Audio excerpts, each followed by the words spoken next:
오늘 설교 제목을 보시면 그 하나님의 공의와 그 하나님의 사랑하는 것이 설교의 제목이기도 합니다. 이 주제는 우리 기독교 역사에 있어서 아주 중요한 교리가 되었던 주제이기도 하고, 또 우리가 이 땅에 살아갈 때 여러 가지 의문을 갖고 있는 그 의문을 풀게 하는 주제이기도 합니다. 하나님은 참되고 선하고 의로우시다. 말 그대로 공의로우신 분이신데, 사람이 죄를 지었을 때 그 사람을 공의로 대하지 않으시고 왜 오래 참고 기다리시는가? 하나님이 오래 참고 기다리시는 이 일 때문에 그 한 가지 문제가 생기게 됩니다. 그게 무엇이냐면, 하나님을 배신했던 그 악한 영이 하나님 앞에 나아가서 이 문제에 대하여 인간들을 참소를 하는 거예요. 하나님 성품은 공의로우신 분이신데 왜 사람들에 대해서는 그렇게 오래 참고 기다리시는가? 하나님은 그 존재 자체가 사랑이시거든요. 그러니까 하나님의 그 존재와 하나님의 그 성품 사이에 인간의 그 죄로 말미암아 하나님께 갈등이 생겼다는 거예요. 사람들이 신앙생활할 때 하나님의 입장에 대해서는 별로 잘 생각을 안 해보거든요. 하나님 앞에 이 사탄이 참소할 때 하나님도 참 곤혹스러우신 거예요, 어떻게 보면. 하나님 쪽에서는 이미 그 계획은 세우신 바가 있었습니다. 여자의 후손으로 이 모든 문제를 이제 해결할 것이다 하는 계획은 세우셨지만, 그 일이 실행되기 전까지는 끊임없이 이제 하나님 그 의전에서 이 사탄이 그 하나님께 인간을 참소하는 거예요. 그 사탄 때문에 하나님이 괴로운 것이 아니라 사탄에게 참소당하는 그 인간들 때문에 하나님이 마음 아파하시는 거예요. 잘 아시는 것처럼 우리는 이제 신약을 또 다 정리한 일도 있었기 때문에, 예수님께서 십자가를 지심으로 죄값을 치르게 되었을 때 하나님의 공의는 만족이 됩니다. 값이 다 지불되었기 때문에. 그리고 그 예수님 부활하시고 승천하시게 되었을 때, 그때 이제 사탄은 더 이상 하늘에서 자기가 있을 자리가 없다는 것을 알게 되어지고 거기서 이제 쫓겨 내려오게 되는 것이죠. 그러나 구약에서는 아직 예수님의 십자가 사건이 있기 전 영원하신 하나님이신데, 시간과 물질과 공간을 만드시고 그리고 인간을 창조하고 난 다음에는 인간의 시간을 무시하시는 분이 아니라는 거예요. 그래서 하나님께서 사람들과 사귀어 가실 때 하나님이 대상이 인간이기 때문에 결코 쉽지 않았다는 것을 우리에게 끊임없이 성경은 말씀하고 있습니다. 특별히 그 창세기 그 2장을 보시면 하나님께서 둘이 하나가 되어라 하고 이제 남자에게 부탁을 하셨는데, 신약에 와보면 그 부부 관계를 통하여 예수님과 교회의 관계를 설명하는 것을 보게 되어집니다. 성경에도 끊임없이 이 이미지를 사용하고 있는데, 부부가 하나이어야 하는데 마치 불륜을 저지르면 음란한 사람이 되고 마는 것처럼, 하나님의 사람들이 하나님을 섬겨야 될 텐데 하나님이 아닌 다른 우상을 따라가는 것, 이게 다 하나님 앞에서 음란한 것이 되고 만다는 것을 끊임없이 우리에게 알려주고 계시죠. 저는 어릴 때 크신 하나님이 사람이 우상 섬기는 것 뭐 그렇게 마음 아파하시고 그거 싫어하시는가, 그냥 다 봐주면 되는데. 어릴 때는 그런 거 있잖아요. 내가 뭘 잘못해도 왜 부모님이 나를 때리나, 다 봐주면 좋을 텐데, 그런 마음들이 있지 않습니까? 그런데 결혼해보니까 못 봐주는 게 있다는 거예요. 결코 용납 안 되는 게 있다는 거예요. 하나님께서 그런 하나님의 그 마음과 그 사랑을 깨닫기를 원하시는 거예요. 그래서 처음부터 아담과 하와에게 부탁을 하신 거죠. 둘이 뭐가 되라는 거예요? 하나가 되라는 거예요. 잘 아시는 것처럼 왕국이 이제 분열되어지고 북왕국은 점점점 무너져가는 중에 그 오므리 왕조가 예후 왕조에 무너지게 되었고, 그리고 예후 왕조의 이제 네 번째 왕이었던 여로보암 2세 때 요나와 그리고 아모스가 외쳤지만 전혀 하나님 말씀을 귓전으로 듣지 않습니다. 또 그 전에 엘리야와 엘리사가 하나님의 능력을 나타내고 그 크신 은혜를 베푸는 것을 명확히 표적과 기적과 이적으로 확인했음에도 불구하고 어느 누구도 하나님께 돌아오지 않아요. 결국 이제 이 북왕국의 마지막 예언자가 호세아 예언자입니다. 또 호세아 이름의 뜻은 하나님은 구원자가 되신다, 그런 뜻이거든요. 하나님은 구원을 목적으로 하고 있지만 오죽하면 구원받지 못하는 사람이 있는가, 그런 것도 한번 생각해 봐야 돼요. 신약에도 그런 표현 나오죠. 예수님이 이 땅에 오신 것은 심판이 목적이 아니고 진리의 빛을 비추시고 사랑의 빛을 비추시고 생명의 빛을 비추시고 구원을 목적으로 오셨다는 거예요. 그런데 그 빛 가운데 거하기를 원치 않는 것 자체가 그들에게 무엇이 되고 맙니까? 그 심판이 되고 마는 거예요. 그래서 오늘 우리가 본문을 1장부터 5장까지 같이 쭉 정리해 나갈 겁니다. 그 정도로 한 달락으로 봐야 우리가 이 공의와 사랑에 대해서 좀 정리가 되지 않겠나 싶습니다. 이 호세아서는 하나님께서 공의를 가지고 얘기하시는 것과 사랑으로 말씀하시는 내용들이 늘 이렇게 반복되어 나오기 때문에 그 언뜻 보면 굉장히 이율배반적으로 모순적으로 볼 수 있다는 거예요. 왜 하나님께서 그렇게 화를 내시는 것처럼 하시다가 또 회복에 대한 말씀을 하시는가? 하나님의 그 성품과 그 본성에 대해서 우리가 잘 이해 못하면 그 오해가 생기는 거예요. 하나님의 공의로 얘기한다면 용납할 수 없는 거예요. 근데 그 사랑으로 하신다면 그걸 품에 안아줘야 돼요.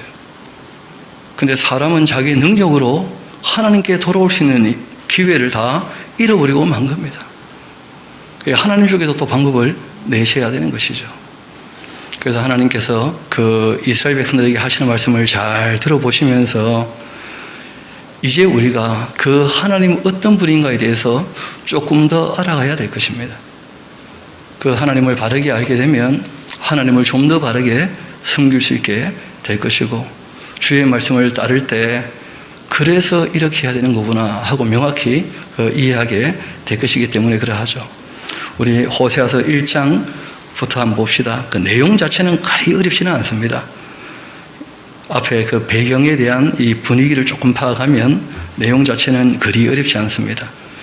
우시야와 요담과 아하스, 히스기야, 이어서 이 유다 왕이 되었던 시대, 남왕국에는 이런 왕들이 이제 활동하던 시대였죠. 곧 요아스의 아들 여로보암이 그 이스라엘 왕이 되었던 시대, 부엘이라는 사람의 아들 그 호세아에게 임한 여호와의 말씀입니다. 근데 그 하나님 말씀이 여태까지 누구한테 얘기했던 내용과 너무 다른 얘기를 하셔요. 그리고 이런 얘기는 호세 이외에 아무도 듣지 못한 얘기입니다. 여호와께서 처음 호세아에게 말씀하실 때 여호와께서 호세아에게 이르십니다. 너 가서 음란한 여자를 맞이하여 음란한 자식을 낳아라. 그렇게 얘기하신 거예요. 처음 하신 말씀이. 호세아가 들었을 때 얼마나 황당했겠습니까? 음란한 여자를 아내로 맞아서 음란한 자식, 그 음란한 자식이란 말은 뭐냐면 여자가 음란하니까 네 자식 아닌 자식들을 놓게 하라, 그런 뜻이거든요. 참 말도 안 되는 얘기 아닙니까? 그런데 거기에 대한 이유를 말씀하셔요. 너가 그렇게 음란한 여자를 통하여 너 자식 아닌 자식을 놓아봐야지만 이 나라가 여호와를 떠나 크게 음란했다는 것이 무엇인지 내 마음을 좀 헤아려 알 거라는 거예요.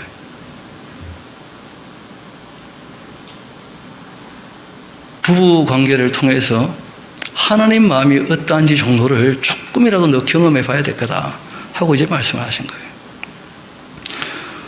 그래가지고 이제 그 호세아가 가서 아주 유명한 잘 나가는 여자죠. 그렇죠? 음란하니까 남사친이 한 100명쯤 되고 특별한 연인이 또 있고 뭐 애인, 연인, 남사친, 여사친 있나? 그런 여자가 하나 있었어요. 이에 그가 가서 디블라임이라는 사람의 딸 고멜을 맞이했는데, 그러니까 이 고멜이 임신했는데 누구 애인지 알 수가 없는 거예요. 태어나기는 아들이 태어났는데 여호와께서 호세에게 이름을 직접 지어주셔요. 그 이름을 이스라엘이라 해라. 조금 후에 내가 이 이스라엘 그 피를 예후의 집에 갚겠다. 우리가 역사를 공부했다면 이해가 쉬울 겁니다. 그 예후 집안이 이스라엘 평원, 그 나봇의 포도원 거기에서 그 오므리 왕조 마지막 왕 여호람을 죽였고, 또 잘 아시는 것처럼 그 이세벨의 딸 아달랴의 그 아들이 있었지 않습니까? 아하시아라고 하는 남한국의 왕, 그 아하시아를 죽였고, 그리고 여기에서 또 이세벨을 죽였지 않습니까? 그러니까 예후의 손을 통해 이 오므리 왕조를 심판했거든요. 그리고 아모스서에서 이미 말씀하셨죠. 그 오므리 왕조를 심판했던 그 기준, 그 다림줄을 가지고 내가 예후 집안도 심판하겠다고. 그러니까 원래 이스라엘이란 말은 참 좋은 뜻입니다. 하나님께서 뿌리신다, 또는 하나님이 심으셨다. 왜냐하면 그 이스라엘 평원이 굉장히 비옥한 땅이거든요. 그런데 거기가 심판의 대명사가 된 거예요. 그래서 이스라엘의 날이 클 것이기 때문이다 하시면서 그의 이름을 이스라엘, 그가 심판이 되고 말았죠. 원래 뜻과 다르게 그 의미가 쓰이게 된 거예요. 심판하신다, 그런 뜻이 되고 말았죠. 조금 후에 내가 이스라엘의 그 피를 예후의 집에 갚고 이스라엘 족속의 나라를 폐할 것이기 때문이다 하고 말씀하시고, 그날 또 내가 이스라엘 골짜기에서 그 이스라엘의 활을 꺾어버릴 거다, 그렇게 하셨습니다. 고멜이 또 임신해서 딸을 낳았는데 누구 딸인지 몰라요. 호적으로는 자기 딸인데 실제로 그 아이의 아빠가 누군지 모르는 거라. 여호와께서 호세아에게 말씀하십니다. 그 이름을 로루하마라, 그렇게 이름을 지어라.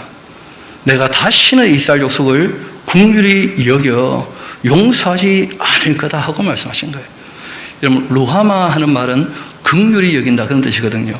거기에 로자가 붙게 되어지면 부정접두예요. 여러분, 우리가 성경을 읽을 때 하나님의 감정도 꼭 염두에 두자, 그런 말씀드렸잖아요. 그렇죠? 다시는 용서하지 않겠다, 이런 말씀은 용서하겠다는 겁니까? 안 하겠다는 겁니까? 안 하는 게 확실하죠. 그런데 우리가 역사 가운데에서 용서하시는 걸 또 봅니까? 안 봅니까? 그런 걸 감정적인 언어라 그래요. 우리도 살아보면 그런 이야기를 할 때가 있잖아요. 그렇죠? 다시는 안 볼 거다 하고 또 보잖아요. 또 그 감정적인 언어를 이해하지 못하면 오해가 좀 생길 수 있어요. 지금 하나님께서 너무 마음이 상하신 거예요. 다시는 내가 이스라엘 족속을 긍휼히 여겨 용서하지 않겠다, 그렇게 말씀하시고 너무 마음 상하시니까, 그러나 내가 유다 족속을 긍휼히 여길 거다 하면서, 그들의 그 하나님 여호와로 구원하겠고 또 활과 칼이나 전쟁이나 말과 마병으로 구원하지 아니할 거다 하시면서 그렇게 하나님께서 말씀하신 거예요. 왜냐하면 잘 아시는 것처럼 이 우시아나 그 히스기야나 젊을 때는 하나님께 좀 잘한 적이 있었거든요. 고멜이 로루하마를 졌을 때는 또 임신했는데 그 대체 남사친이 몇 명인 겁니까? 그 아빠가 다 달라요, 어떻게 보면. 아들을 낳았는데 여호와께도 말씀하십니다. 그 이름을 로암미라 해라. 그러니까 내가 심판하는데 긍휼히 보지 않고 심판하겠다. 이유는 로암미, 내 백성이 아니기 때문에. 하나님의 자녀가 전혀 아니라는 거예요. 그 아버지를 알 수가 없어. 그 부인이 놓은 것은 확실한데 그렇게 되고 만 것입니다. 이스라엘 백성은 확실한데 그들이 하나님을 섬기지 않고 다 누구를 섬기고 있다는 거예요? 우상을. 그리고 그 아버지가 누군지 몰라. 그 엄마는 이스라엘이 확실한데 지금 그런 의미거든요. 그래서 심판하시겠다는 거예요. 너희는 내 백성 아니고 나는 너희의 하나님 되지 아니할 거다 하고 말씀하신 거예요. 그러니까 굉장히 이 경노하는 감정이 거기에 포함되어 있는 거예요. 그런데 그 바로 다음에 그러나 하고 시작되거든요. 그리고 그 오늘 읽었던 본문의 말씀, 이게 사랑의 언어예요. 하나님의 공의로 그 감정이 배어 있는 그 말씀에서는 하나님께서 심판하실 때 긍휼히 보지 않고 자기 백성으로 인정할 수 없다 하셨는데, 그런데 그러고 끝날 수는 없다는 거예요. 이어봅시다. 그러나 이스라엘 자손의 수가 바닷가의 모래같이 되어 헤아릴 수 없게 될 것이고 셀 수도 없을 것이고, 전에 그들에게 이르기를 너희는 내 백성이 아니라 했던 그곳에서 그들에게 이르기를 너희는 살아계신 하나님의 아들들이라 그렇게 하게 될 거다. 이에 유다 자손과 이스라엘 자손이 함께 모여 한 우두머리를 세우고 그 땅으로부터 올라오게 될 것이다. 그러면 이스라엘의 날 하나님께서 뿌리시고 하나님께서 심으셔서 이스라엘 백성들이 정말 바다의 모래처럼 많아지는 그런 날이 올 거라는 거예요. 너희 형제에게는 암미라 그렇게 할 것이고 너희 자매에게는 루하마라 내가 긍휼히 여겨서 너희를 나의 백성으로 삼아주마 하고 말씀하신 겁니다. 그래서 이 여로보암 2세, 정말 하나님을 떠났던 그 당시 그 북왕국 이스라엘은 완전히 멸망하는 것처럼 보이겠지만, 그러나 때가 되면 유다와 이스라엘을 다시 내가 불러서 예수님께서 통치하시는, 메시아가 통치하는 그 나라, 그래서 우리가 그 이스라엘을 중심으로 한 회복을 뭐라고 얘기합니까? 천년왕국에 대한 얘기를 하시는 거죠. 그리고 이제 2장 같이 가봅시다. 너희 어머니와 논쟁하고 논쟁해봐라. 그는 나의 아내가 아니다. 나는 그 남편도 아니다. 그가 그 얼굴에서 음란을 제하게 하고 그 유방 사이에 음행을 제하게 해라. 그렇지 아니하면 내가 그를 벌거벗겨 그 나던 날과 같게 할 거다. 여러분 잘 아시는 것처럼 이 이스라엘 나라는 원래 국가를 이루기 전에 떠도는 사람들이었죠. 히브리 민족. 그렇지 않습니까? 그리고 AD 70년 이 이스라엘이 무너지고 지금도 뭐가 되고 말았죠? 떠도는 민족. 지금도 떠돌고 있는 거예요. 지금 회복된 이스라엘은 아브라함의 혈통력인 그 후손들이 세워서 성전이 있는 그런 이스라엘이 전혀 아니거든요. 하나님 말씀대로 지금도 떠돌고 있는 거죠. 지금도. 내가 그렇게 하겠다. 왜냐하면 그 음란을 제거하지 않았기 때문이거든요. 끝까지. 이어봅시다. 그로 광야같이 되게 하며 마른 땅같이 되게 하며 목말라 죽게 할 거다. 내가 그 자녀를 긍휼히 여기지도 않고 이는 그들이 음란한 자식들이기 때문이다. 그들의 그 어머니는 음행했고 그들을 그렇게 임신하던 자 부끄러운 일을 행하였나니 이는 그가 이르기를 뭐라고 하느냐 하면 나는 나를 사랑하는 자들을, 아니 한 남자와 한 여자가 만나야지 그래 사랑한다고 다 따라다니면 됩니까? 이 남자 만나고 저 남자 만나고. 그런데 요즘 세상은 그런 게 전혀 문제없다고 얘기하는 거 아니에요. 이번 법원 판결 중에 그 남편이 없을 때 부인이 외간 남자를 데리고 잤는데 법적으로 아무 문제가 없는 거예요. 간통죄가 없으니까. 그래서 남편이 열받아가지고 가택을 불법으로 침입한 것 아니냐 이걸 가지고 걸었어요. 그런데 그 집은 부인 집이기도 하기 때문에 가택 불법 침입 아니라는 거라. 여러분 어떻게 생각하셔요? 이 세상은 이제 그런 식으로 가요. 젊은 애들은 아마 더 방탕할 겁니다. 더 이상 음란이라고 생각도 안 할 거예요. 즐긴다고 생각하지. 이 땅에서 짧게 사는 인생 즐겁게 살아야지 많은 사람들 만나보고 이런 식으로 얘기하거든요. 더 이상 그런 걸 끓이키지 않게 되었다는 거예요. 하나님은 그게 악하다고 말씀하셔요. 이어봅시다. 이 고멜이 하는 말이죠. 나는 나를 사랑하는 자들을 따라가겠다. 그들이 내 떡과 내 물과 내 양털과 내 삶과 내 기름과 내 술틀을 내게 준다 하면서, 그러므로 내가 가시로서 그 길을 막고 담을 쌓아가지고 그로 그 길을 찾지 못하게 하겠다. 그가 그 사랑하는 자를 따라간다 할지라도 미치지 못하게 될 거고, 그들을 찾을지라도 만나지도 못할 것이다. 그렇게 이 세상에 충분히 실망하고 난 다음에야 그제야 그가 이르기를 내가 본 남편에게 돌아가리니 그때 내 영편이 지금보다 나았음이라 그렇게 하게 될 것이다 하면서, 그러니까 하나님께서 많은 고난을 이 땅에 주시는 이유 중에 하나가 뭐냐면 그때라도 자기를 돌아보고 하나님께 돌아오라고. 하나님께서 참 안타깝지만 하실 말씀을 좀 하셔요.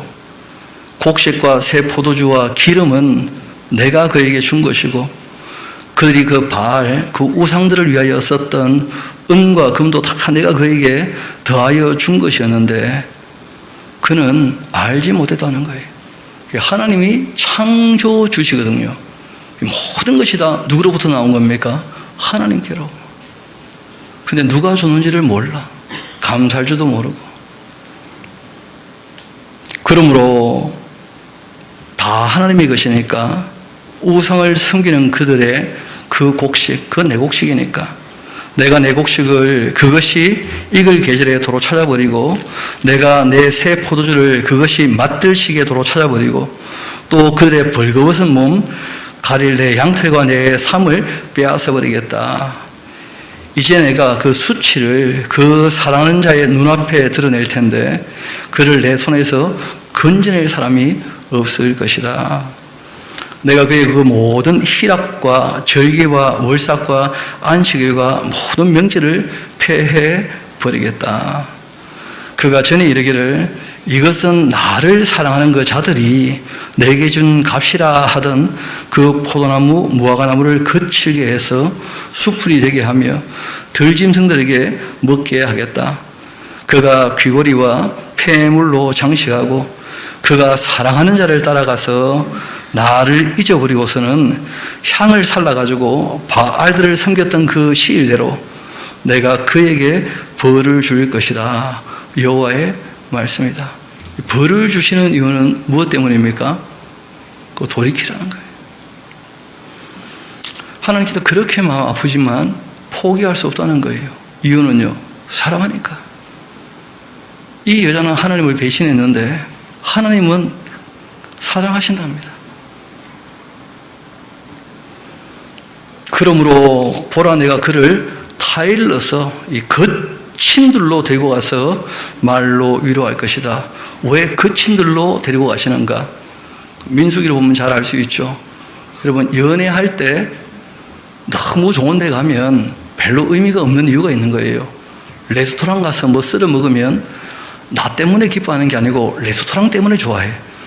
그러니까 별로 의미가 없다는 거예요. 나를 좋아하는 게 아니니까. 놀이동산 가면 왜 신나냐? 놀이기구가 신난 것이 내가 신난 게 아니에요. 그래서 진짜 아무것도 없는 거친 들판으로 데리고 가야 누구만 바라보는 거예요? 그 당신만 있으면 다다. 그렇게 되기를 원하시는 거예요. 그래서 하나님께서 일부러 민수기 그 거친 광야의 길을 걷게 하신 거예요. 우리 인생길에도 거친 광야가 있는 이유가 그런 데 있어요. 하나님을 좀 의지하라고.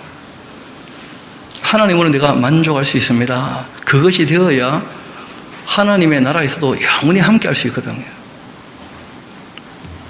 그래서 일부러 거친 들로 데리고 왔다는 거예요. 혹시 연애하셔야 되는 분들 계시면 거친 들로 가시기 바랍니다. 그게 잘하는 거예요. 그래야지 그 사람 속내를 알 수 있어요. 일하려고 나를 데리고 왔나? 집 밖에 모르는 거니까 빨리 갖다 버리세요. 같이 살기 어려워요. 그런 사람들은. 서로 사랑해야지, 서로. 거기서 비로소 그 포도원을 그에게 주고 악을 골짜기로서 소망의 문을 삼을 것이다. 이 환난의 골짜기가 소망의 문이 되겠다는 거예요. 그가 거기서 응대하기를 어렸을 때 애굽 땅에서 올라오던 날 같이 그렇게 하나님만 의지하게 될 거다. 여호와께서 이르시되 그날 내가 계획한 그날이 되면 너가 나를 나의 남편이라 그렇게 읽었고 다시는 내 주라 그렇게 읽지 아니할 거다. 정말 관계가 바르게 회복되는 것이죠. 내가 바알들의 그 이름을 그 입에서 제거하여 다시는 그 이름을 기억하여 부르는 일이 없게 할 것이다. 그 바알이라 하고 이제 일컫지 않을 거다 하는 말은 무슨 말이냐 하면 바알이 하나입니까 여럿입니까? 지금 보니까 여럿이고 그 중에 하나님도 한 바알이야. 그냥 주. 그렇게 하면 안 되고 남편 딱 하나예요. 딱 하나.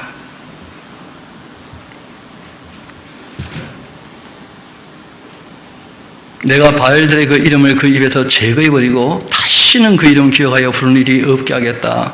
그날 또 내가 그들을 위해서 들짐승, 공중의 새, 땅의 고충과 더불어 언약을 맺고 또 이 땅에서 활각할 꺾어가지고 전쟁을 다 없이하고 그들로 평안히 눕게 하겠다. 그러니까 지금은 우리 그 아담과 하와의 원죄 이후에 이 땅이 이미 저주를 받았고 그러니까 우리가 죄 아래서 태어난 거예요. 땅도 다 망가져 있는 것이고 또 제가 관영할 때 노아 시대 때 홍수로 이 땅이 어떻게 됩니까? 멸망받고 말았고 이것이 새롭게 되어야 돼요. 또 땅이 저주받을 때 그 동물과 식물도 다 어떻게 되었습니까? 저주를 받아서 변형이 되었거든요. 이게 다 회복이 되어야 돼요. 로마서를 보면 모든 피조물들이 인간의 죄 때문에 죄 아래에서 탄식하고 있다는 거예요. 하나님의 아들들이 나타나기를 고대하고 있다는 거예요. 그래서 천년왕국이 되면 그런 게 다 회복이 되는 것이죠. 그래서 우리 기독교는 천년왕국 전에 낙원에서 부활하고 또 인침받은 사람은 휴거되어서 불붙은 유리바다 건너편으로 건너가지만 이스라엘 백성들은 그렇게 되어지지 않습니다. 그래서 끊임없이 이제 이 땅에서의 회복에 대한 말씀을 하고 계셔요. 그것이 천년왕국으로 이어지게 되는 것이죠. 이어봅시다. 내가 그렇게 전쟁도 없이 하고 그들로 평안히 눕게 하겠다. 내가 너에게 장가들어서 영원히 살 거다. 공의와 정의로서 은총과 긍휼이 여김으로써 너에게 장가될 것이다. 그러니까 서로 관계를 잘 맺으려면 두 가지가 다 있어야 됩니다. 사랑만 가지고 되는 게 아니에요.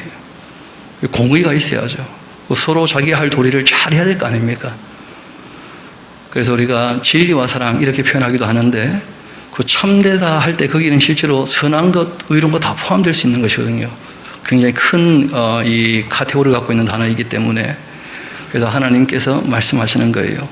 내가 너에게 장가들어 영원히 살 때 공의와 정의로 그리고 또 은총과 긍휼이 여김으로 너에게 장가들며 진실함으로써 너에게 장가를 들리니 너가 여호와를 알게 될 것이다. 예수님 재림 이후에 그 이스라엘을 중심으로 해서 회복이 일어날 때는 여호와 하나님을 좀 더 알게 되겠죠. 여호와께서 이르시되 그날 내가 응답하면 나는 하늘에 응답하고 하늘은 땅에 응답하고 그러면 땅은 곡식과 포도주와 기름에 응답하게 되고 이것들은 이스라엘에 응답하게 되면 이 땅이 참 풍요롭게 될 거다 하고 말씀하시죠. 내가 또 나를 위해서 그 이스라엘을 이 땅에 심고 긍휼히 여김을 받지 못하였던 자 또 긍휼히 여기고 그리고 또 내 백성 아니었던 그 모든 이방 사람들 향해서 이르기를 너는 내 백성이라 그렇게 하겠다. 그래서 천년왕국은 이스라엘을 중심으로 한 만국의 회복이다. 그렇게 늘 말씀드리죠. 또 마지막 때에 3분의 1은 날아가지만 3분의 1은 남아가지고 천년왕국에 또 들어가게 된 것이거든요. 그들은 이르기를 주는 내 하나님이시라 그렇게 하리라 그렇게 하셨습니다. 그때 하나님께서 이 호세아에게 또 말씀하시는데 참 특별한 얘기를 하신 거예요. 이스라엘 자손이 다른 신을 섬기고 금포도 과자를 즐길지라도 여호와가 그들을 사랑하나니, 공의로 하면 함께 할 수 없는 게 확실한데 사랑하니까 참고 기다릴 수 있고 함께 하기를 원하신다는. 그러니까 호세아 너도 또 가서 타인의 사랑을 봐라. 남사친 또 있어. 참 사친이 아니죠, 그렇죠? 이 못된 것들하고 또다시 놀아나고 있는데 그 타인의 사랑을 받아 음녀가 된 그 여자 사랑하라 그렇게 하셔서 이 호세아가 은 15개 보리 한 호멜 반으로 나를 위해서 그를 샀다는 거예요. 왜냐하면 내가 사랑하니까. 내가 사랑하는 걸 어떻게 하나 그래. 대상이 못됐지만 내가 그를 사랑하는데, 그래서 아프지만 사랑하는 게 아프지만. 그런데 문제는 자기 부인을 자기가 데리고 오는데 돈 주고 데려오는 거예요. 돈을 주고. 이걸 우리가 보통 대속이라고 해요, 대속. 여러분, 여기에서는 구도가 그 깡패한테 돈을 주는 것이지만, 그러나 영적인 구도는 좀 다릅니다. 마귀에게 값을 지불하는 게 아니에요. 무엇에 값을 지불하는 거죠? 하나님의 그 공의, 그 공의를 만족시키고자. 그래서 예수님께서 자기 생명을 우리 죄값으로 치르셨다는 거예요. 죄의 삭시 무엇이기 때문입니까? 사망이기 때문에. 이어봅시다. 그리고는 그에게 이제 말을 합니다. 이르기를 너는 많은 날 동안 나와 함께 지내고 음행하지 말며 다른 남자를 따르지 말라. 나도 너에게 그래 하겠다. 그렇게 하였다. 이스라엘 자손들이 많은 날 동안 왕도 없고 지도자도 없고 제사도 없고 주상도 없고 에봇도 없고 드라민도 없이 지내다가, 지금이 다 그런 시대 아니겠습니까? 그렇죠? 이스라엘 나라가 한참 그렇게 지내다가 그 후에 이스라엘 자손이, 그 교회에 대한 이야기가 아닙니다. 그 이스라엘 자손이 다시 하나님께로 돌아와서 그의 하나님 여호와와 그들의 왕 누구를요? 다윗, 그 다윗 위에 앉아 통치하실 그 메시아를 찾게 되는 것이죠. 그리고 마지막 날 여호와를 경외함으로써 여호와와 그의 은총으로 나아가게 될 것이다. 잘 아시는 것처럼 천년왕국이 지나면 그 다음에 이제 궁극적인 어디로 들어가게 됩니까? 천국으로. 천년이 다 차게 되면 다시 한번 이제 검증을 위하여 마귀를 풀어주고, 그리고 곡과 마곡 전쟁이 있고 난 다음에 궁극적인 천국으로 이제 들어가게 되는 것이거든요. 이스라엘 자손들아, 여호와의 말씀을 들으라. 여호와께서 이 땅 주민과 논쟁하시는데, 하나님 하시는 말씀이 이 땅에는 진실도 없고 인애도 없다. 진리와 사랑이 없다는 거예요. 하나님을 알지 못한다는 거예요. 참을 몰라요. 진실이 없어요. 인애, 그 헤세드 하는 말이 사랑이라 이렇게 표현할 수도 있거든요. 인애도 없고, 그러니까 누구를 몰라요? 하나님을 아는 지식이 없는 거예요. 하나님은 사랑이시고 하나님은 참되신 분이신데, 그러다 보니까 진실도 인애도 없으니까 저주와 속임과 살인과 도둑질과 간음뿐이고 포악하여 피가 피를 뒤대는 것뿐이라는 거예요. 다 자기 욕심으로 사니까 엉망진창이 되는 거예요. 그러면 서로 위해줘야지 자기만을 위해 살면 결국은 이런 폭력의 시대가 되고 마는 거 아니겠어요? 그러므로 이 땅이 슬퍼하게 되고 거기 사는 자, 또 들짐승, 공중에 나는 새 다 쇠잔하게 될 것이고 바다의 고기도 없어지게 될 것이다. 그러나 어떤 사람이든지 다투지 말며 책망하지도 말아라. 내 백성들이 제사장들과 다투는 자처럼 되었기 때문이다. 그래서 신약에 가면 그런 편이 있습니다. 남의 죄에 간섭할 필요 없다는 거예요. 악한 자를 뭐하지 말라는 거예요? 대적하지 말라는 거예요. 그러나 악한 것을 악하다고 얘기를 해야 됩니다. 그게 악하기 때문에 내가 함께 할 수 없다는 것을 명확히 해야 돼요. 악한 자와 친밀하게 지내라 그런 뜻이 아닙니다. 대적을 하지 말라는 거예요. 그게 악한 자가 때리면 맞서 싸우지 말고 오른뺨을 치면 왼뺨을 돌려댈 마음을 갖고 그리고 폭력을 행사하면 빨리 도망가세요. 신고를 하든지. 그런데 악한 것은 악하다 해야 돼요. 선한 것은 선하다 해야 되는 것이고. 그렇지만 악한 자와 대적하게 되어지면 더 큰 폭력이 발생한다는 거예요. 그래서 우리가 남의 죄에 관여할 필요도 없고 악과 우리가 대적할 필요도 없어요. 그래서 의로운 사람은 핍박을 받게 됩니다. 악을 악하다고 하기 때문에. 그렇지만 부탁하신 게 있어요. 핍박하는 자를 위해서라도 기도하라는 것이 기독교예요. 왜냐하면 그 악한 자가 아직 살아있다면 그 사람 돌이킬 가능성도 있습니까? 없습니까?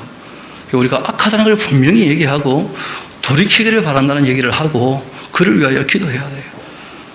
예수님께도 그렇게 하셨죠. 자신을 죽이는 사람들을 향하여 아버지 하나님, 저들이 하는 일을 알지 못하니 저들을 용서하여 주시라. 우리가 용서하지 않으면 하나님께서 우리에게 악을 행한 사람들 하나님 쪽에서 일방적으로 용서하기 어렵잖아요. 그렇지 않습니까? 그러니까 우리가 먼저 용서를 해야 돼요. 스데반도 순교당할 때 마찬가지였죠. 악한 것은 악하다고 명확히 얘기했지만 자기를 죽이는 그들을 향하여 하나님께 기도했어요. 핍박하는 자들을 위해서 저들을 용서해 주시라. 몰라서 하는 일이니까. 그게 기독교인의 자세거든요. 원수의 머리를 밟아 쪼개 그렇게 식으로 나오면 안 됩니다. 그런데 복음 선거하는데 어떻게 그렇게 무시무시한 전투적인 노래를 부르는지. 이런 마귀의 머리는 예수님이 밟아 깨시는 거예요. 우리가 어떻게 밟아 깹니까? 우리가 그렇게 막 너무 전투적으로 선동적으로 노래를 부르니까 기독교가 또 변질될 수 있다는 거예요. 예수님께서 하셨던 말씀을 꼭 기억하시면 우리가 어떤 자세로 신앙생활을 해야 될지를 알게 될 것입니다. 다시 본문으로 돌아오도록 합시다. 그러나 어떤 사람이든지 다투지도 말고 책망하지도 말고 내 백성들이 제사장받아 두는 사람이 되고 말았으니까 너는 낮에 넘어지게 될 것이고 너와 함께 있는 선지자 밤에 넘어질 것이다. 그렇게 너와 내 어미는 멸망하고 말 것이다. 내가 멸할 거니까. 이유는 하나님을 도무지 알려고 안 하니까. 내 백성이 지식이 없으므로 망하게 되었다. 너가 지식을 버려버렸기 때문에 나도 너를 버리는 것이다. 늘 말씀드리지만 신앙은 관계에 대한 문제라는 거예요. 관계에 대한 문제. 그런데 하나님 쪽에서 우리를 먼저 버리시는 일은 결코 없습니다. 그런데 사람이 하나님을 버려버리면 하나님께서 오래 참고 기다리고 붙잡고 계시지만 그 관계를 영원히 가져갈 수 없잖아요. 그래서 끝날 때가 온다는 거예요. 오래 참고 기다리시지만. 그래서 그 전에 돌아오라는 거예요. 여전히 붙잡고 계실 때. 그런데 하나님을 아는 지식이 없으면 돌아오지도 못할 것이고 하나님을 버려버리면 하나님도 더 이상 어찌할 수가 없는 거예요. 그래서 얘기하십니다. 내 백성이 지식이 없어 망하는데 너가 지식을 버렸으니까 하나님을 아는 그 지식을, 진리를 아는 그 지식을 나도 너를 버려 내 백성, 내 제사장 되지 못하게 할 거다. 원래 이스라엘은 제사장 나라로 부름을 받았거든요. 너가 너 하나님의 그 율법을 잊었으니까 나도 내 자녀를 잊어버릴 것이다. 약속을 했는데 사랑하고 계명을 지킨다면 자손 만대까지 복을 주겠다고 약속을 하셨는데 근데 그 율법을 버려버리면 어떻게 그 자녀에게 복을 주겠냐는 거예요. 복받을 짓을 안 하는데. 그러니까 하나님의 말씀을 버려버리면 하나님도 더 이상 어떻게 할 수 없다는 거예요. 그들은 오히려 번성할수록 내게 범죄하는데 내가 그들의 그 영화를 변하여 욕되게 할 거다. 그들이 내 백성의 속죄제물 먹고 그 마음, 그 죄악에 두고 있다. 장차는 백성이나 제사장이나 동일하게 될 거다. 다 하나님을 아는 지식이 없으니까 똑같이 될 거예요. 내가 그들의 그 행실대로 벌할 거고 그들의 행위대로 갚을 것이다. 그 이론이 없는데 어떻게 실천하겠어요? 무엇이 옳은지를 모르는데 어떻게 옳게 살겠냐는 거예요. 선하게 살아야 됩니다. 무엇이 선입니까? 물어보면 답이 없어. 착하게 살아야 되는데 그렇게 얘기하면 아무 의미가 없죠. 계명의 내용과 율법의 내용과 완성된 율법이 무슨 내용인지를 우리가 예수님의 산상보훈을 통해서 또 구약에 기록된 율법을 통해서 명확히 정리해둬야 되지 않습니까? 그래야지 하나님이 원하시는 선을 쫓아 살 거 아니에요. 내용 없이 너무 많은 선동의 언어가 있다는 거예요. 장차는 백성이나 제사장이나 동일할 거다.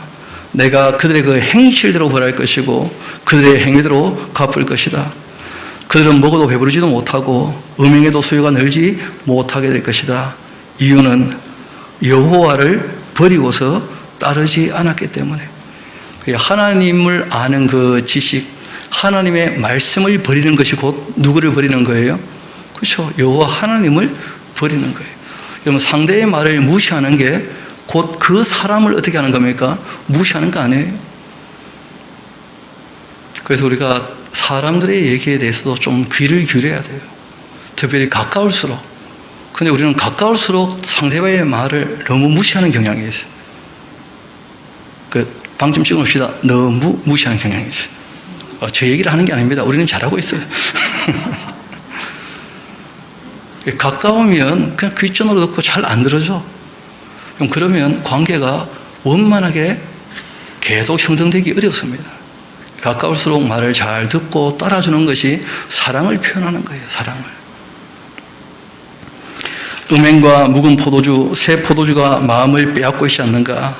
사람들이 다 향락과 타락 일변도로 달려가죠. 또 우상 숭배를 얘기하는 것인데 내 백성이 나무에게 물어보고 또 막대기는요 그들에게 또 대답을 한다는데요. 또 뭘 들었대요. 또 이는 그들이 음란한 마음에 미혹되어 하나님 버리고 음행하는 것이다. 그들이 산 꼭대기에서 제사 드리고 작은 산에서 분향하고 있는데 참나무, 버드나무, 상수리나무 아래에서 그렇게 우상 숭배를 하고 있으니 이는 그 나무 그늘이 좋다고 여기기 때문이다. 이러므로 너희 딸들은 음행하게 되고 너희 며느리들은 간음을 행하는 것이다.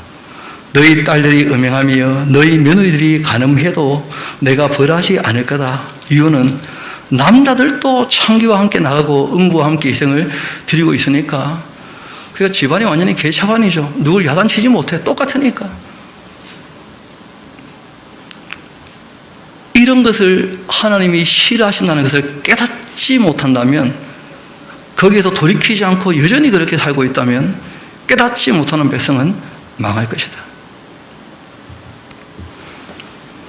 이스라엘아, 너는 음행해도 유다는 죄를 범하지 못하게 해야 될 텐데 너희는 길갈로 가지 말고 벳 아웬으로 올라가지 말며 여호와의 사심을 두고 맹세하지도 말하라. 이 길갈 벳 아웬 하는 것이 다 우상을 섬기는 곳이 된 곳이죠. 이스라엘은 완강한 안도처럼 완강한데 이제 여호와께서 어린 양을 넓은 들에서 먹인같이 그들을 먹일 수가 있으시겠느냐. 에브라임이 이렇게 우상과 연합해 버렸는데 버려두어라.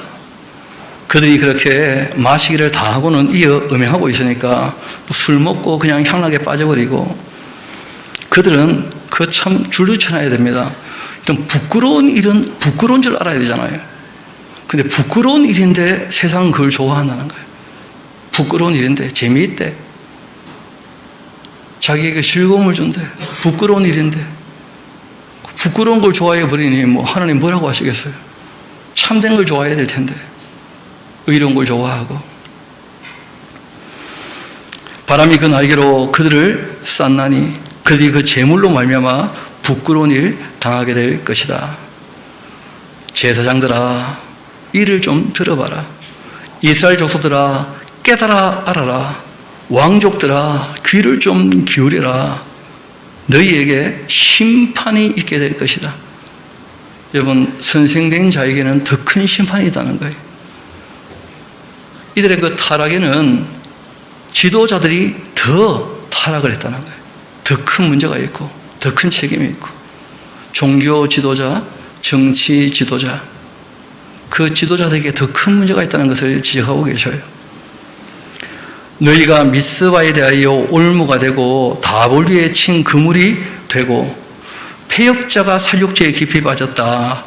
이건 좀 번역이 제가 보기에는 조금 까다롭게 된 것 같은데, 원래 그 2절에 패역자가 살육죄에 깊이 빠진다 하는 것은 의역이고요. 그걸 원래 그 원어로 직역을 하면 이런 뜻입니다. 시딤에서, 그런 뜻이에요. 구덩이를 깊이 팠다.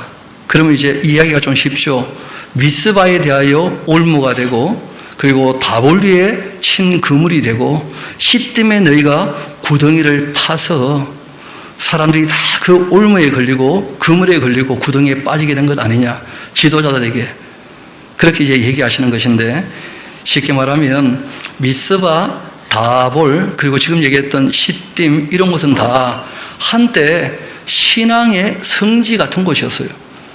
이런 미스바 하면 사무엘 기억나지 않습니까? 다 미스바에서 회개 기도하고 새롭게 시작했던 거 아니에요. 그런데 그 미스바, 다볼, 시딤이 다 그런 곳들이었는데, 근데 거기에 이제 우상 숭배가 창궐하게 되었다는 거예요. 오히려 이스라엘 백성들 걸려 넘어지게 하는 곳이 되고 말았어요. 실제로 이 시딤 같은 곳을 왜 패역자가 살육죄에 깊이 빠졌다 이렇게 이제 의역을 하게 되었냐 하면, 시딤이란 곳에 인신공양을 많이 했다는 거예요. 너무 많은 사람을 죽였어요. 그래서 이제 의역을 그렇게 하게 된 것인데, 원래 의도는 그런 것입니다. 참 성지 같은 그런 신앙적으로 중요한 곳들이 다 우상을 섬기고 자기 욕심 때문에 사람을 잡아 죽이는 그런 곳이 되고 말았다는 거예요.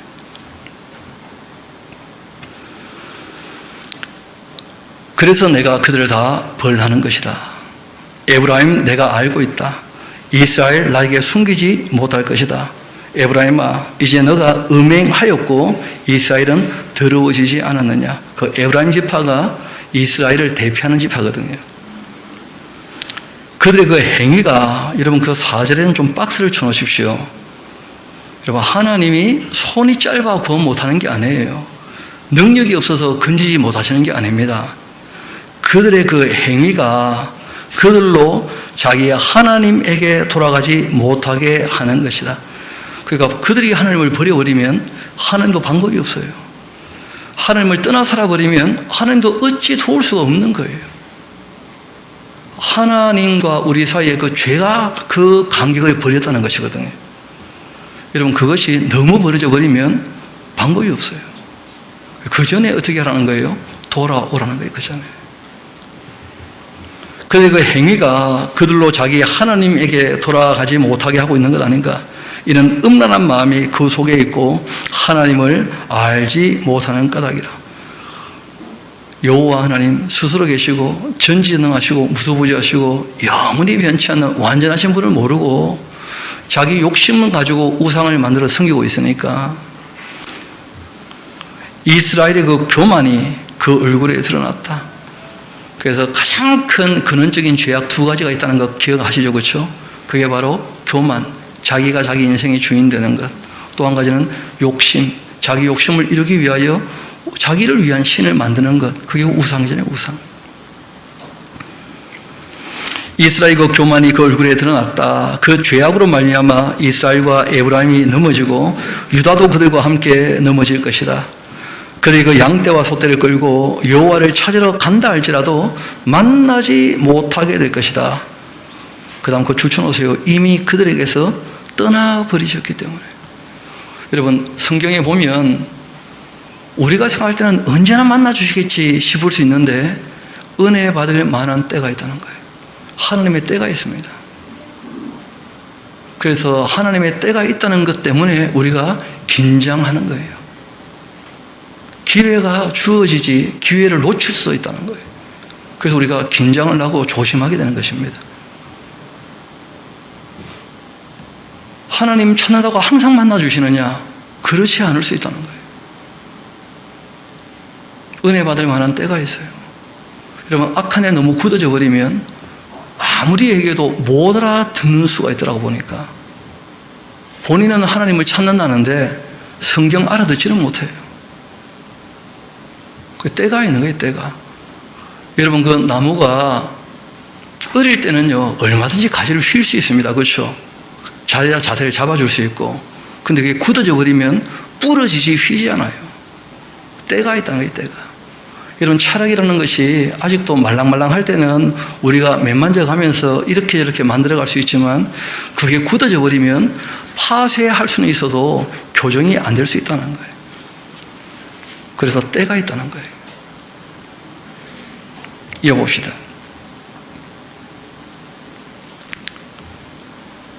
하나님께 때가 주어질 때 돌아오라는 거예요. 그러지 않으면 못 만날 수 있으니까. 4절부터 다시 한번 봅시다. 그들의 그 행위가 그들로 자기 하나님께 돌아가지 못하게 하고 있고 음란한 마음이 그 속에 있고 여호와를 알지 못하는 까닭이고 이스라엘의 교만이 그 얼굴에 드러나게 되었고 그 죄악으로 말미암아 이스라엘과 에브라임이 넘어지고 유다도 그들과 함께 넘어질 것이다. 그들이 소떼 양떼 끌고 하나님을 찾으러 온다 할지라도 만나지 못할 것은 이미 그들에게서 떠나버리셨기 때문이다. 그들이 여호와께 정조를 지키지도 않고 사생활을 낳았는데 그러므로 세 달이 그들과 그 기업을 함께 삼키게 될 것이다. 시간 지나면 지날수록 더 하나님과 멀어지게 될 거예요. 너희가 기브아에서 뿔나파를 불고 라마에서 나파를 불고 벳아웬에서 외치기를 베냐민아 너희의 뒤를 쫓는다 그렇게 할지어다. 이게 무슨 말이냐면 지금 얘기했던 이 기브아, 라마 그리고 벳아웬 이게 전부 베냐민 지파의 성읍이었는데 그런데 이제 북왕국이 이 성읍을 척이 되어서 그 북왕국과 남왕국 유다의 경계가 된 곳입니다. 남왕국은 잘 아시는 것처럼 유다 지파하고 베냐민 지파가 남왕국이 되었잖아요. 그러니까 이제 북왕국하고 남왕국하고 바로 여기가 접경 지역이기 때문에 이곳에서 끊임없이 전쟁이 있는 거예요. 게다가 그 기브아 잘 아시는 것처럼 그 사울의 고향 마을 아닙니까? 그렇죠? 라마는요 사무엘의 고향 마을이에요. 여러분 다 유서 깊고 의미가 있는 도시들인데 거기가 다 전쟁터가 되고 말아요. 여러분 또 벳아웬은 원래 이름은 따로 있습니다. 벳엘이라고. 그 벳엘이란 말은 하나님의 집이라는 뜻 아니에요. 근데 거기에 이제 금송아지 우상부터 해서 온갖 우상을 만들었기 때문에 별명이 생겼어요. 벳아웬. 그러니까 벳아웬이란 말은 허망한 집이다. 공허의 집이다. 파괴된 집이다. 그런 뜻이에요. 우상을 섬기는 곳이 되니까 하나님이 거기 계시지 못해요. 함께하지 못하신다고. 그래서 그 적정지역 끊임없이 전쟁이 있는 거예요. 벌하는 날 그 에브라임이 황폐할 건데 내가 이스라엘 지파 중에 반드시 있을 일을 보였다. 유다 지도자들 경계표를 옮긴 자 같다는 거예요. 그럼 경계표를 옮긴다는 것은 그 적어놓으세요. 땅 투기를 하는 사람들, 남의 토지를 빼앗는 사람. 지금도 정치 지도자들 중에 땅 문제 때문에 시끄러운 사람들이 의외로 많아요.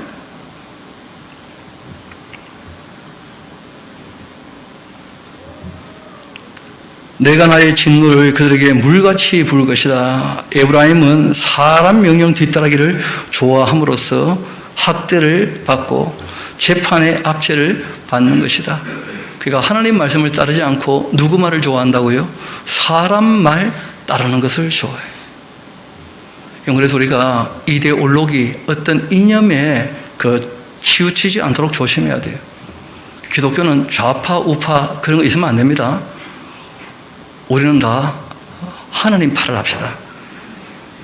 그래서 뭐 더불어당, 한나라당 그런 거 하면 안 되고, 한나라당은 없어졌죠. 국민의당. 우리는 뭐 대표적인 큰 당 그렇게 있으니까 우리는 천당 합시다, 천당. 그래서 이런저런 이데올로기에 사람들의 그 말에 휘둘리면 안 돼요. 정말 하나님 말씀대로 공의와 정의와 긍휼과 자비로 일하려고 하는가? 사람을 대할 때 정말 건전하게 대하고 있는가? 하나님을 두려워하는 마음이 있고 사람이 좀 겸손한가? 그런 걸 좀 봐야 돼요. 놀랍게도 정치 지도자뿐 아니고 종교 지도자, 사람의 명령 따르는 사람이 많다는 거예요. 순종하는데 누구한테 순종하냐? 목사한테 순종한대. 그러면 안 됩니다. 하기야 우리 교회는 처음부터 안 하고 있지만 누구나 다 하나님 말씀에 순종을 해야지 사람의 명령을 따르는 게 아니라는 거예요. 신앙이라는 것은. 그런데 사람은 사람 명령 뒤따르는 것을 좋아한다는 거예요. 학대받고 재판의 압제를 받게 되는데, 그러므로 내가 에브라임에게는 좀 같고 유다 족속에게는 썩이는 것 같지 않는가? 에브라임이 자기 병을 깨달으며 유다가 자기 상처를 깨닫고 에브라임은 아수르로 가서 야레 왕에게 사람을 보내었는데, 그러나 그가 능히 너희를 고치지 못하겠고 너희 상처를 낫게 하지도 못할 것이다. 아수르 야레 왕이란 말은 싸움을 잘하는 왕이라 그런 의미인데, 아수르가 늘 너희를 도와줄 것처럼 보이지만 큰 나라라고 너희를 도와주겠냐? 그럴 수 없다는 거예요. 내가 에브라임에게는 사자 같고 유다 족속에게는 젊은 사자 같은데, 바로 내가 움켜갈지라, 내가 탈취해 갈지라도 건져낼 자가 없을 것이다. 하나님께서 징계하시면 아수르가 도와주겠습니까? 아수르가 하나님의 몽둥이가 되어가지고 부하국을 때릴 건데, 그렇지 않습니까? 중요한 것은 15절인데요. 5장 15절. 그 우리 딱 박스를 쳐놓고 같이 한번 읽어봅시다. 시작. 그들이 그 죄를 뉘우치고 내 얼굴을 구하기까지 내가 내 곳으로 돌아가리라. 그들이 고난받을 때에 나를 간절히 구할 것이다.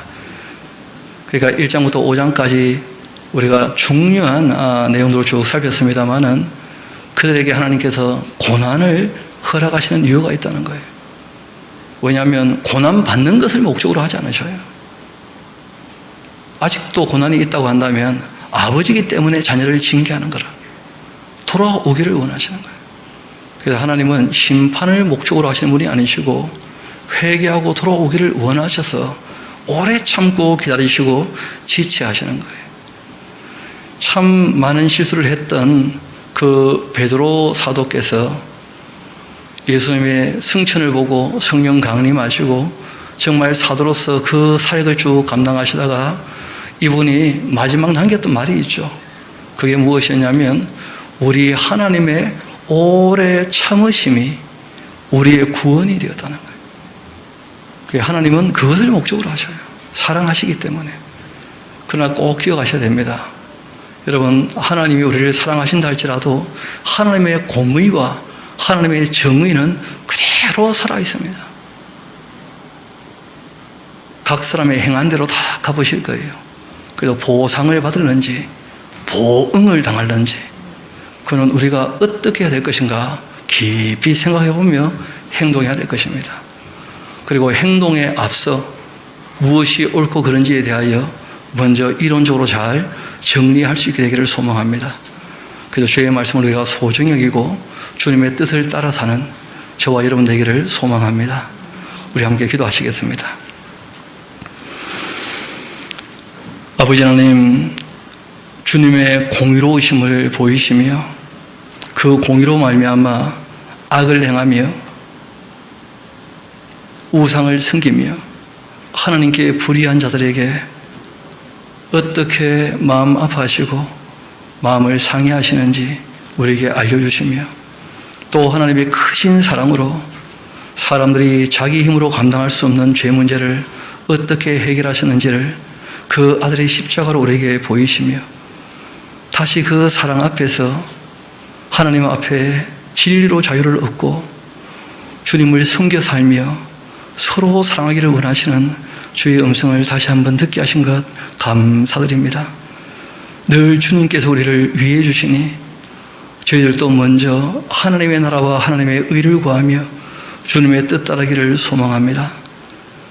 저희들이 진토임을 주님께서 아시오니 시험에 들지 않도록, 악에 빠지지 않도록 주님께서 도와주시며 주의 뜻을 따를 때마다 주님의 선한 도움의 손길로 인도하여 주옵소서. 모든 것을 주님께 의탁합니다. 사랑합니다. 참으로 감사드립니다. 우리의 구주가 되시는 예수님 이름으로 기도합니다.